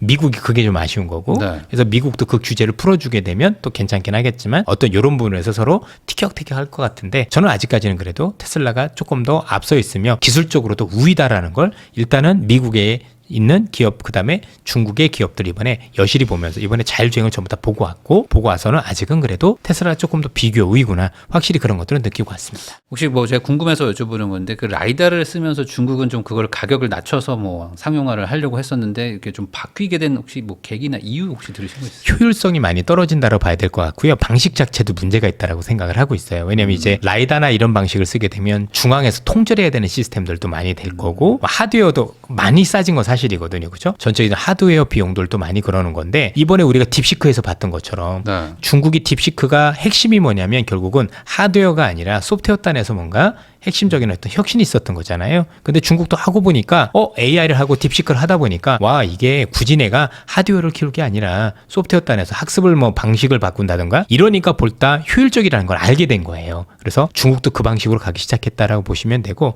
실제로 이번에 BMW가 중국에서 파는 소프트웨어 같은 경우는 딥시크를 쓰기로 했어요. 이런 식으로 해서 중국도 이제는 나름대로 AI를 조금 더 활용을 해서 이런 어떤 라이다 쪽이 아니라 라이다는 우리나라도 싸졌거든요. 그런 어떤 기계 중심이 아닌 뭔가 이제 소프트웨어를 특히 이제 AI의 획기적인 개선 이를 통해서 해결하는 시도들이 있었고 최근에 이제 가장 이슈가 됐었던 게 샤오미가 이 라이다 방식의 어떤 자율주행이 있었는데 실제 가다가 사고가 나서 3명이 이렇게 목숨을 잃는 그런 사례가 벌어졌잖아요. 네. 그래서 이번에 그 모토쇼에서도 중국 정부가 그 기업들한테 자율주행을 너무 강조하지 말라고 우리 지금 이제 쉽지 않으니까 그냥 자동차 성능 좋은 것만 얘기를 하고 우리가 하는 AI가 또는 자율주행 이종 정도라고 그런 거 얘기하지 말라고 지침이 내려갔던 것 같더라고요. 그만큼 이제 그 방식과 관련해서 뭔가 한계가 왔다라고 생각을 하고 있는 거고 실제 미국에서도 웨이모라는 게 있잖아요. 그죠? 네. 비슷한 방식인데 웨이모 방식도 지금은 기술적 한계가 많거든요. 예를 들면 택시인데 부르면 안 와요. 네. 예약을 해야 돼요. 네. 택시는 예약하면 안 되죠. 내가 네. 원할 때 해야 되는데 그렇죠? 네. 그런 한계도 있고 우리가 알고 있는 웨이모는 절반 제가 알기로는 생각보다 많이 놀고 있는 걸로 알고 있고요. 또 딴 도시를 못 가요. 이게 뭐 중앙 시스템에서 봐가지고 막 이렇게 해야 되는데 그런 방식 가지고 뭔가 확장하기는 되게 어렵다라는 한계를 본 게 아니냐. 전체적으로 이제 시장 자체가 라이다보다는 뭔가 이제 앞서 말씀드렸던 카메라를 통해서 하는 그죠? 비전 센서 방식으로 가고 있는 것들을 확인했는데 거기에서는 여전히 테슬라가 비교이다. 이렇게 말씀드리고 싶습니다. 그럼 아까 그 M7 뭐 이런 그 빅테크 기업들이 지금 정도의 가격대라면 조금씩 좀 모아가라고 얘기는 해주셨는데 그럼 이게 본격적으로 뭐 과거처럼 다시 막 분위기가 막 우상향하는 그런 시기가 온다면 뭐가 바뀌면서 어떤 계기로 그런 좀 분위기가 변화할 거라고 보세요? 가장 중요한 건 어떻게 하면 돈이 될까라는 게 중요한 거죠. 실제 돈을 벌 필요까지는 없는데 결국 AI가 이렇게 하면 돈이 되겠구나라는 비즈니스 모델이 뭔가 우리가 보통 킬러 컨텐츠라는 얘기를 많이 하잖아요. 네. 그런 것들이 나올 때라고 생각을 하는 거예요. 그러면 그게 혹시 뭐 트럼프가 뭐 어떤 규제를 완화를 딱 해주면서 그런 게 좀 가능성이 있죠. 나올까요? 예. 예를 들어서 같은 로봇이지만 로봇이 만약에 우리가 알고 있는 자동차 현장에 직접 투입이 된다. 네. 그래서 뭔가 사람을 대처하는 모습이 보이면 네. 그러면 우리 시장은 상상을 하겠죠. 진짜 로봇이 저렇게 들어가면 앞으로 자동차를 반값에 만들 수 있는데 실제로 그래요. 사람이 인건비가 빠지고 빠지니까. 인건비 빠지는 정도가 아니라 24시간 가동이 가능하잖아요. 그러네요. 그렇죠? 달라고도 안 할 거고 네. 노무비도 없을 거고 파업도 안 할 거고 그렇죠? 네. 그냥 로봇 세대 사서 3개월에 돌리면 되는 거잖아요. 고장 나면 뭐 예. 충전하고 뭐 수리하고. 물론 그런 생각 하실 수 있어요. 야, 그럴 것까지 시간이 걸려. 근데 주식은요. 가능성만 보면 그걸 10년치를 미리 땡겨오는 특성들이 있어요. 그게 아마 빠르면 올 하반기에 가능할 수도 있겠다. 그죠? 그런 것들을 보여주면 또 실제 미국의 테슬라가 자율주행 택시, 로봇 택시라는 걸 혹시 보여주면 그것도 네. 가능하겠죠. 그렇죠? 근데 이제 항상 느끼는 게 테슬라의 제일 큰 단점은 일론 머스크 타임이라는 얘기가 있잖아요. 그죠? 네. 제때 해준 적이 없어서 그게 딱 될 거냐라는 생각이 있는데 일단 저는 그걸 보여주면 가능성은 높게 볼 필요가 있겠다. 제가 이번에 중국의 상하이 모토쇼에서 봤던 게 뭐냐면 모토쇼 하는데도 로봇들이 돌아다녀요. 꽤 많이. 그래서 야, 로봇이 벌써 이렇게 내 눈앞에서 이렇게 얼쩡거리고 있구나라고 하는 걸 보면 진짜 시간의 문제겠는데라는 생각을 가졌고요. 그게 뭐 빠르면 우리가 그런 기대감을 가질 수 있는 건 정말 빠르면 올 연말 아니면 내년 초안에도 가능할 수 있겠다. 이런 생각도 가져봤습니다. 사실 말씀하신 것처럼 주식은 진짜 기대감인데 그 기대감 중에 가장 큰 게 어쨌든 인건비 대체가 맞습니다. 된다는 그렇죠. 순간 그러면 이게 엄청난 효과가 예. 분명히 날 것이고 근데 현대차도 뭐 보스턴 다이내믹스에서 뭐 몇만 대 그 로봇을 뭐 맞습니다. 계약을 했다 뭐 이런 네. 얘기들도 들리던데 그러면 현대차까지는 좀 아직 너무 먼 걸까요? 아닐 수도 있는 게요. 저는 그래서 한국에서 야, 로봇 관련주가 뭐야 라고 생각을 하면 제가 보기에는 오히려 현대차 그룹일 가능성이 높다라고 판단을 하고 있어요. 현대차 그룹의 보스턴 다이나믹스가 원래는 이 로봇을 유압식이라고 해서 힘 좋은 거였는데 그게 의미가 없거든요. 그래서 네. 우리가 현재 있는 일반 휴머노로이드와 같은 전자식으로 바꿨고 학습도 지금 젠슨화해 시키고 있어요.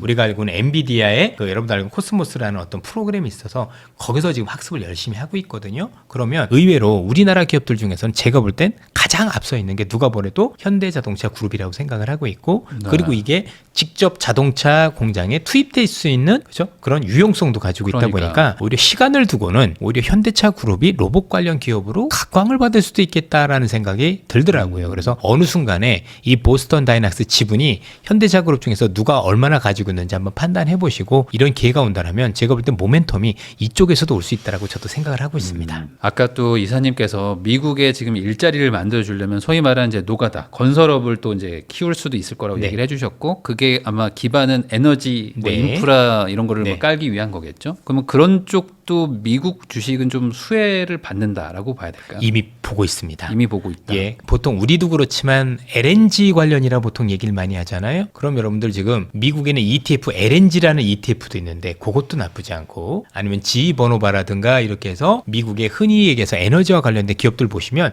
주가가 우리가 하는 빅테크하고 또 달라요.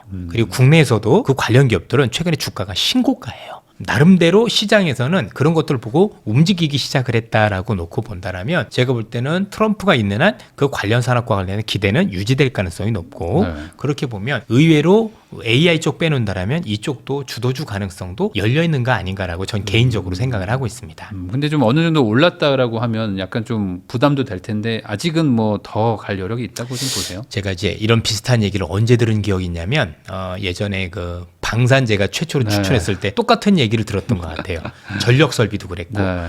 여러분들 제가 태조 이방원이라는 단어를 제가 만든 거 알고 계실 거고 방산이라는 걸 제가 업계 최초로 여러분들 변압기도요. 제 신문 기사를 쳐보시면 저하고 변압기 이렇게 쳐보시면요. 2022년도부터 제가 추천을 했었으니까 사실 네. 거의 원조격에 가깝더라 보는데 거기서 한 5, 6개월 오르니까 다들 비슷한 얘기를 하더라고요. 그런데 제가 보기에는 아직도 갈 길이 전 개인적으로 멀지 않았느냐. 뭐 다시 한번 말씀드리지만 추천의 개념은 네네. 아니고 그냥 저 개인적인 생각이라는 걸 말씀을 드리고요. 저는 생각보다 많은 길을 갈 것 같다. 그래서 뭔가 빅사이클 가능성이 높지 않을까라고 생각을 하고 있습니다. 그러니까 사실 말씀하신 것처럼 인프라를 뭐 깔고 하는 것들이 뭐 잠깐 할 것들이 아니고 그렇죠. 또 AI 뭐 로봇이 개발되면 개발될수록 뭐 전력부터 해가지고 맞아요. 인프라 깔 게 더 많잖아요. 그렇죠. 그래서 뭐 소위 뭐 원자력 이런 섹터가 AI 섹터다 뭐 이렇게 얘기도 하던데. 실제로 맞는 얘기인 게 지금 뭐 최근에 뭐 우리가 알고 있는 유럽에서도 정전 사태 이런 것도 있었었지만 뭔가 우리가 알고 있는 것보다 훨씬 더 신재생 에너지의 결함들이 많이 발생되기 시작했고 여러분들 그거 아십니까? 지금 유럽, 프랑스나 여러분들 이런 독일 이런 데는요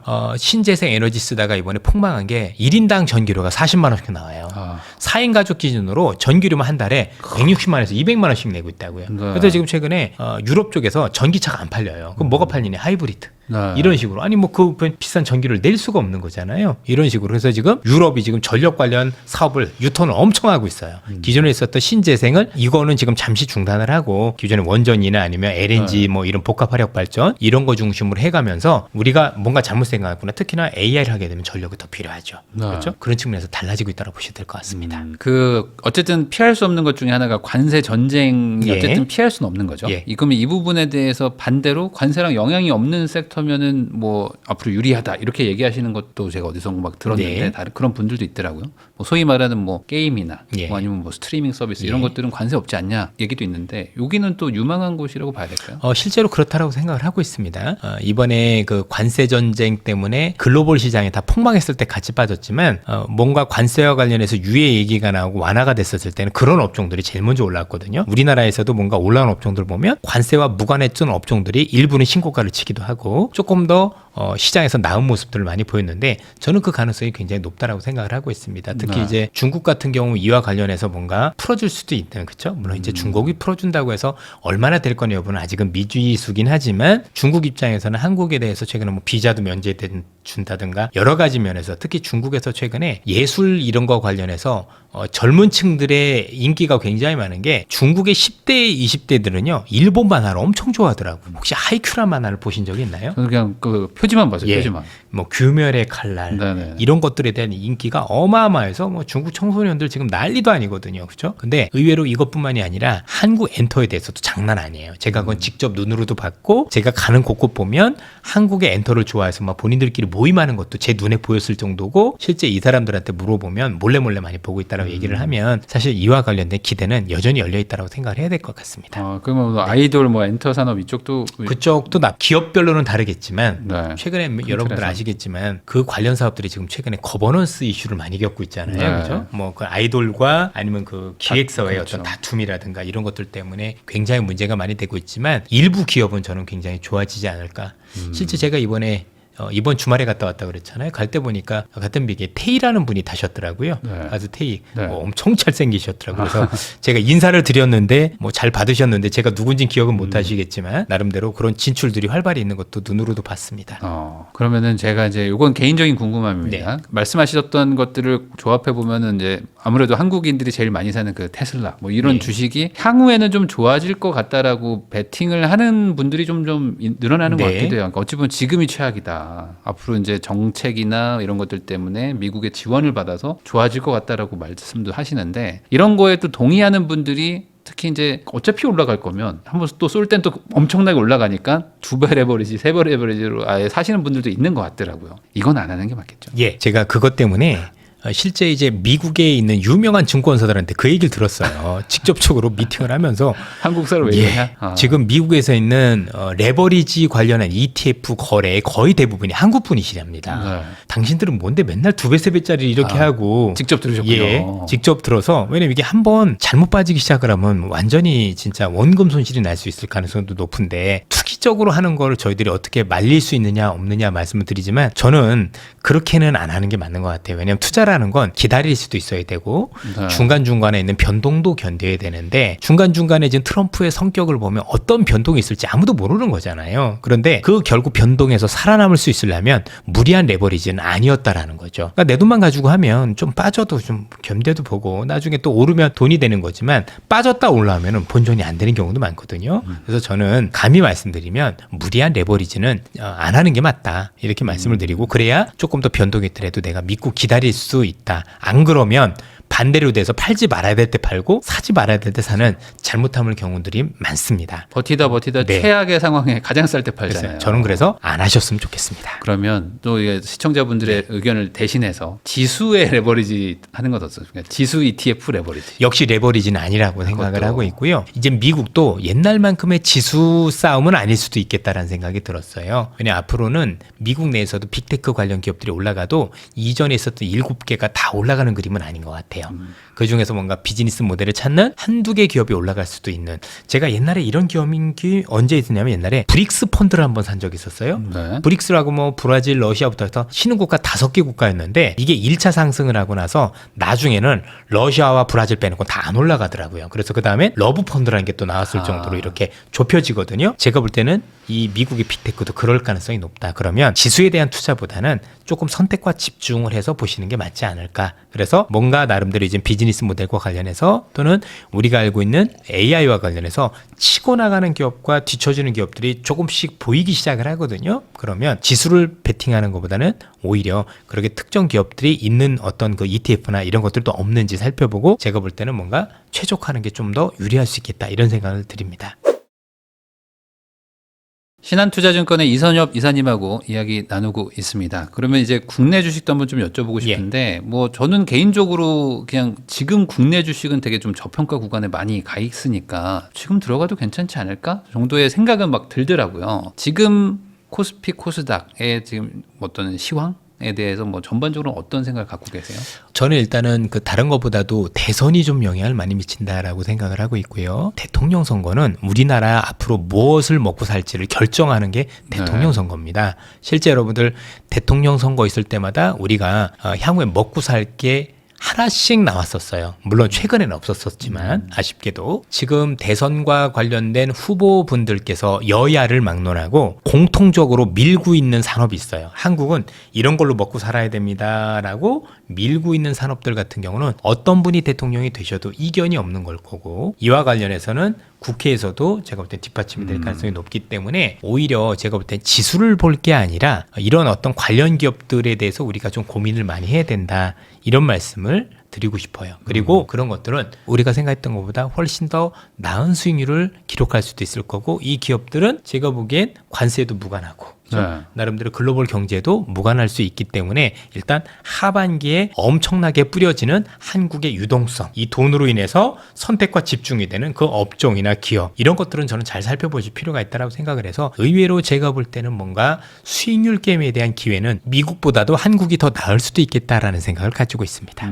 그러면 혹시 뭐 그 산업군이 뭔지 얘기도 해주실 수 있나요? AI도 그 중에 하나가 될 것 같고요. 아직은 더 많은 어떤 공약들이 나오지 않았기 때문에 향후에 본격적으로 선거가 본격화되면 양당 분들의 어떤 공약을 볼 필요 있겠죠. 중요한 건 뭐냐면 양당에 있는 분들의 공약이 의외로 비슷할 가능성이 높아 보여요. 네. 그건 왜 그러냐면 글로벌적으로 우리가 굉장히 위기에 처해 있기 때문에 정말 이런 산업은 안 하면 안 된다라는 당위성들이 이미 생기기 시작을 했거든요. 그러면 서로 내가 한 것처럼 보이기 위해서 여당의 후보시든 야당의 후보시든 똑같은 정책을 낼 가능성이 높고 다만 다른 게 있다라면 정책 지원 금의 차이. 여기는 100조, 뭐 여기는 200조. 어쨌든 우리 입장에선 어떤 분이 되셔도 리스크가 없는 거잖아요. 방향가기 때문에 그런 것들이 앞으로도 많이 나올 것 같아서 여러분들이 좋아하시진 않겠지만 지금부터는 정치면에서 양당 유력 후보의 정책을 보고 이게 만약에 양당 후보가 겹치는 거라면 저는 지금부터라도 베팅을 하는 게 맞다라고 생각을 합니다.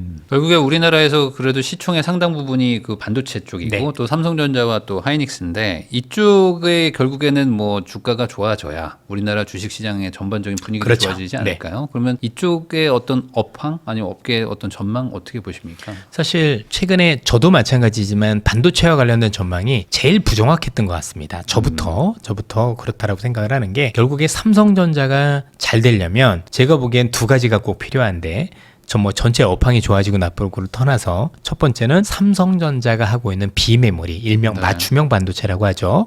파운드리라고 하는데 파운드리에서 유의미한 성과가 나와줘야 될 것 같아요. 삼성을 믿고 야 이제는 TSMC만 하는 게 아니라 삼성한테도 맡기고 그래서 이것 좀 해주라 라는 모멘텀이 필요하고요. 두 번째는 좋든 싫든 HBM 이와 관련된 어떤 엔비디아의 어떤 수주가 있어야 될 것 같은데 생각보다 엔비디아에 대한 수주 가능성은 날이 갈수록 희박해지는 것 같아요. 나오면 나올수록 뭔가 실망한다는 점에서 제가 보기엔 여기에 대한 기대는 매우 낮다라고 생각을 하고 되려 이 파운드리 쪽, 즉 주문형 반도체 쪽에서 왜냐면 이 기대는 왜 하냐면 TSMC가 이제 만들어줄 수가 없어요. 너무 꽉 차서 아무리 TSMC라도 막 캐파라는 게 있는 거잖아요. 네. 그죠? 내가 이 정도 시설밖에 없는데 야 니들이 아무리 가져도 난 이건 이제 죽었다 깨나도 못 만들어 라고 하면 삼성이 예뻐서가 아니라 아우 진짜 어쩔 수 없는데 내가 꼭 필요하니까 그래도 한번 삼성에 맡겨보자 이런 어떤 움직임들이 나타날 수 있는 것 같아요. 그렇게 보면 조만간 이런 움직임들이 있다라면 지금보다는 그래도 조금 더 나은 흐름이 될 수도 있지 않을까 라고 생각을 하는데 근데 그렇다 하더라도 이게 뭐 폭발적으로 오른다던가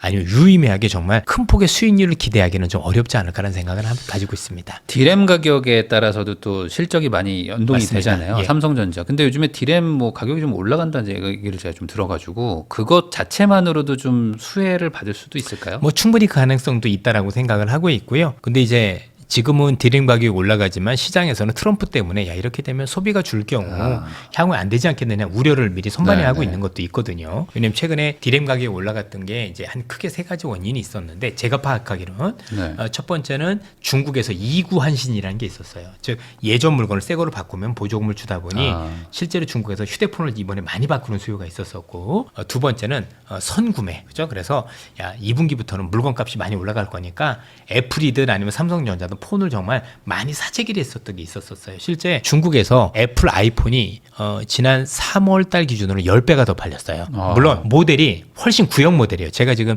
아이폰을 안 쓰기 때문에 정확하게 모르는데 지금 나온 새 모델이 한 2번 정도 이전 모델이었던 것 같은데 이걸 반값으로 내렸더니 엄청 팔렸거든요. 지금이 16이거든요. 한 14, 뭐 14 정도 됐던 네, 것 같아요. 네. 14 맞는 것 같네요. 그래서 그걸 엄청 낮춰줬더니 10배가 팔렸어요. 이런 것도 또 있었을 거고 세 번째는 딥시크 이후에 내가 서버를 구성을 할 때 옛날에는 어마어마한 GPU하고 컴퓨팅 파워가 있어야 되는데 요즘은 RTX 5090이라는 그런 어떤 그래픽 카드하고 그다음에 아주 질 좋은 그러니까 게임을 정말 잘할 수 있는 컴퓨터 5개 정도만 모아놓으면 소형 LLM 모델을 만들 수 있을 정도로 기술력이 많이 되다 보니까 여기에 대한 수요가 있어서 좋았었던 거거든요. 그래서 그동안 좋았었는데 일단 선구매에 따른 부분들이 2분기부터는 악화될 가능성이 높고 그래서 반도체 가격의 추가 상승 여부는 조금 더 지켜보자는 시각들이 있어요.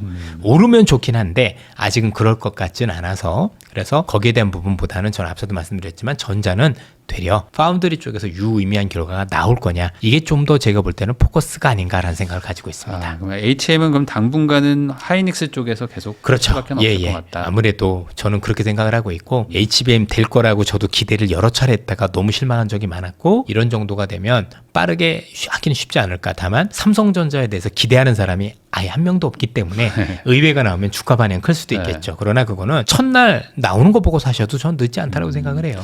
근데 제가 듣기로는 HBM의 어떤 매출이나 순이익 그 부분이 삼성전자 전체에서는 또 이렇게 아주 크지 않을 수 있기 때문에 뭐 나머지 디램 호황이나 뭐 이런 것들만으로도 충분히 뭐 가격이 좀 올라갈 수도 있다. 이런 얘기 하시는 분도 있었어요. 그럴 수도 있는데 지금 삼성전자의 HBM이 안 되는 가장 큰 이유가 디램 분량이 많기 때문입니다. 의외로 이 HBM이라는 게 이제 디램을 12개 또는 8단으로 이렇게 쌓아서 붙이는 건데 저희들도 처음에는 이 붙이는 기술에 문제가 있지 않나라는 생각을 했는데 실제 이번에 젠슨왕이 삼성전자한테 설계부터 다시 해. 반도체 설계부터 다시 하라는 얘기인 거니까 기본적으로 붙여야 되는 반도체 설계가 잘못됐다는 얘기는 이게 발열도 많고 전력도 더 소모했다는 얘기가 될 거거든요. 그러면 디램에 대한 경쟁력이 있다라고 보기도 쉽지는 않은 것 같아요.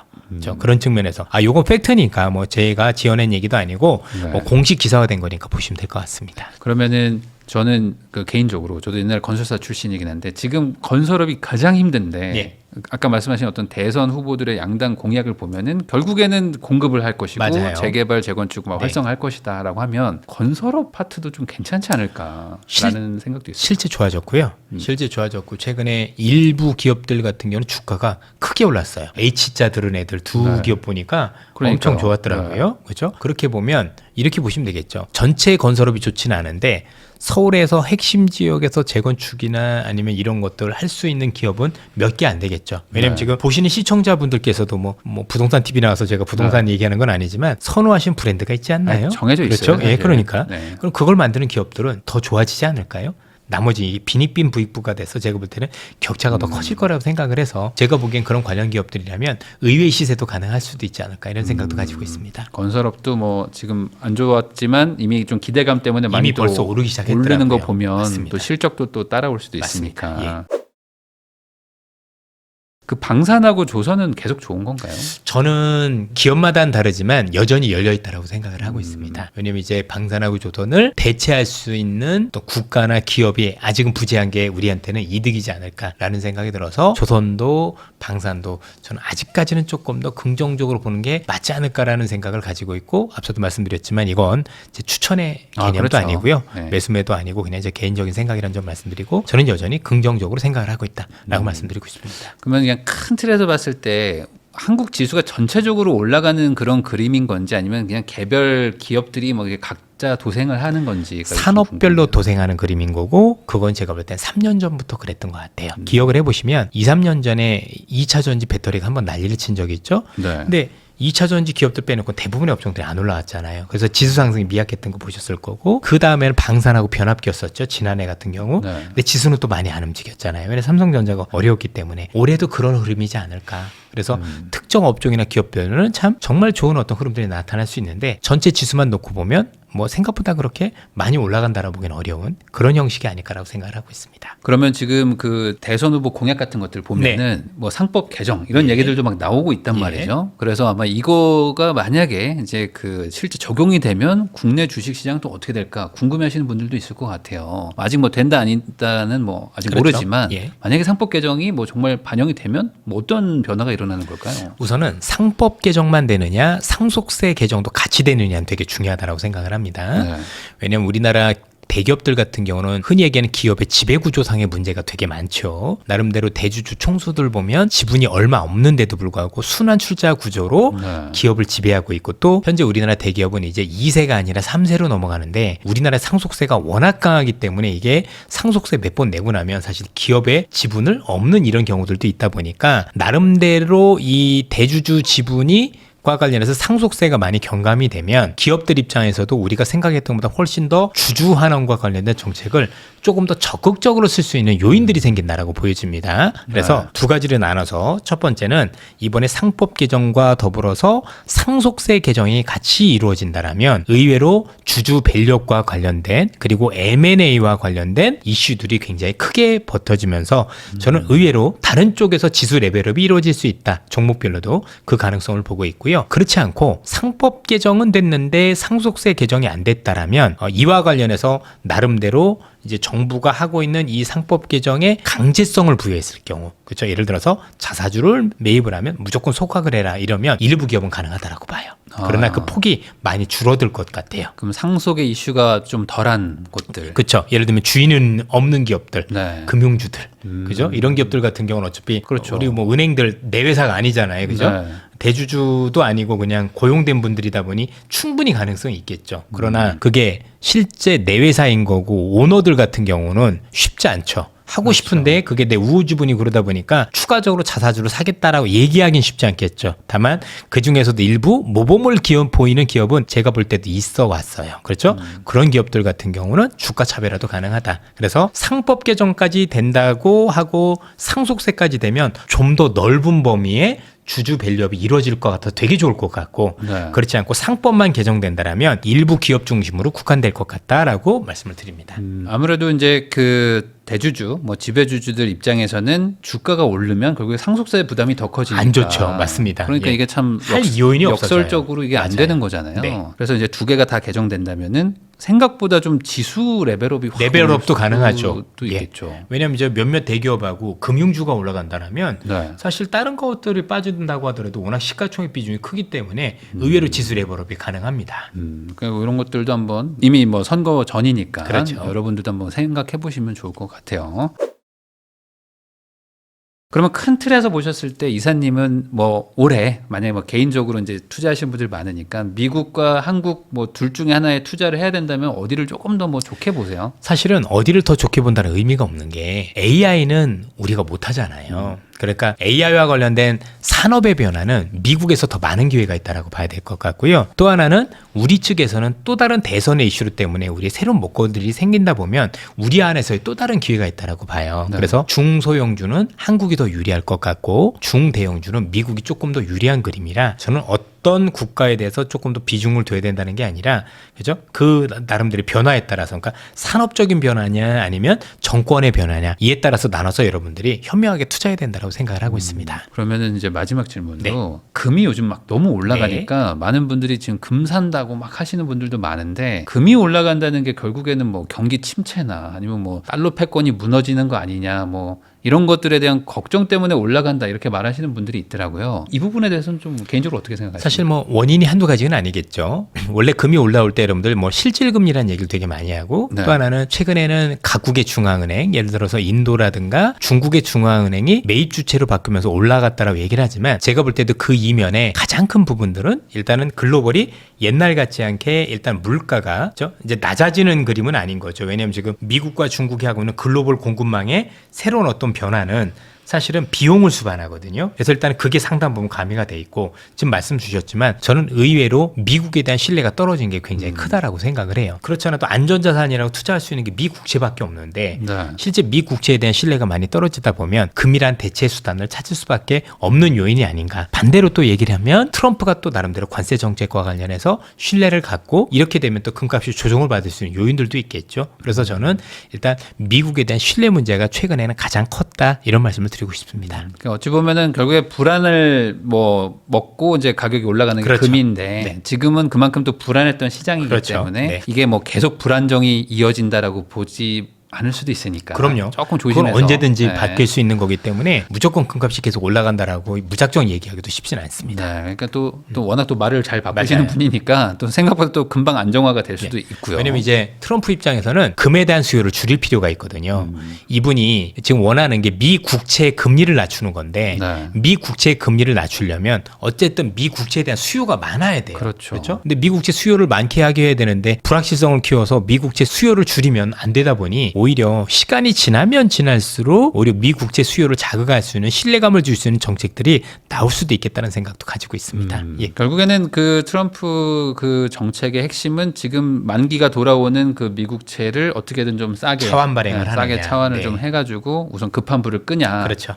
거니까. 그럼 아까 말씀하신 거 5월 정도에 많이 돌아온다고 했는데 4, 5월 달에. 네, 그래서 어떤 분들은 이제 5월 이후에는 확실히 좀 좋아진다라는 얘기도 하시더라고요. 그럼요. 왜냐하면 5월 이후에는 차원 발행이 되는 게 진짜 별로 없어요. 그러면 지금보다 훨씬 더 숨통을 트일 수 있는 거고 트럼프 입장에서도 무리하게 정책을 쓰지 않을 가능성이 높다라고 봐서 그래서 저도 앞서도 말씀드렸지만 상반기보다는 하반기가 그래도 조금 더 나은 그림이 아니겠느냐 말씀드렸던 게 그런 거하고도 연관이 있습니다. 환율 가지고 네. 지금 뭐 원화 절상 얘기들도 막 나오고 있다 보니까 반대로 이럴 때 국내 주식 사야 되는 거 아니야? 이런 얘기 하시는 분들도 막 있더라고요. 요 환율 이건 아직 뭐 투자 판단에 고려할 건 아닐까요? 쉽진 않죠. 왜냐하면 이제 여러분들 보통 은행들 같은 게 외환 딜러들도 원래 환율 전망 안 하는 거 아세요? 예. 너무 어려워서. 예, 원래 당일 이렇게 하는 거고요. 우리 여러분들 그 환율 시장에서 거래되는 거에 아마 하루에 98%가 제가 알기로는 투기 거래고 그날 당일로 포지션 청산하는 거지. 네. 내가 길게 보고 달러를 들고 가고 이런 거는요. 여러분들만 하시는 것 같아요. 실제 기관들은 그거 하는 거 안 합니다. 너무 리스크가 있어서. 그럼요. 아니 전망이 안 돼요. 왜냐면 환율을 구성하는 것들이 정치적인 거, 너무 경제적인 많으니까. 거 너무 많으니까 이걸 방향을 잡기가 너무 어렵고 왜냐면 보통 환율은 투자자들은 보통 베팅을 할 때 100배 레버리지를 쓰거든요. 100배 레버리지를 쓰는 사람들이 롱으로 얼마나 길게 들고 가겠습니까? 쉽지가 않아요. 네. 그렇죠? 쉽게 전망하는 건 아닌 것 같은데 분명한 건 옛날만큼 미국이 신뢰를 갖는다고 해서 예전만큼 미국의 달러 강세가 될 것 같지는 않아 보인다. 그 부분에 대해서는 이견들이 별로 없는 것 같아요. 그렇죠? 그러니까 미중 간의 갈등 이런 관세 전쟁에서 우리가 보면 위험해서 원화가 되게 약세일 줄 알았는데 그런 그림은 아닌 것 같다. 왜냐하면 투자를 해보니까 미국이란 투자도 괜찮았지만 우리가 너무 미국만 좋다라고 투자를 했었는데 미국 외 지역에 대한 어떤 대안들도 많이 생겼거든요. 금도 있고 아니면 요즘 중국도 많이 사고 있는 것 같고 네. 이런 대안들이 있으면 또 미국 국채에 대한 신뢰도 이전만 하지 못하다라면 달러에 대한 신뢰가 그만큼 커진 건 아닌 거잖아요. 그죠? 그렇게 보면 이전만큼 뭔가 미국에 대한 달러가 뭐 초강세로 갈 거나 아니면은 환율이 일방적으로 미국이 좋아지는 그림으로 보기에는 무리수가 있는 것 같아서 이것도 글로벌적인 큰 변화라고 생각을 하고 있습니다. 지금까지 신한투자증권 이선엽 이사님 모시고 지금 전 세계적으로 어떤 지금 흐름을 보이고 있는지 그리고 또 이제 개별적으로 뭐 다양한 지금 자산에 대해서도 얘기를 해봤습니다. 그래서 각자 본인이 생각하는 방향의 이사님의 의견을 잘 더하셔가지고 좋은 선택하시기를 바라봅니다. 귀한 시간 내주셔서 시청해주신 거 다시 한번 감사하다는 말씀 전하면서 저도 인사 나누도록 하겠습니다. 오늘 나오셔서 감사드립니다. 예, 고맙습니다.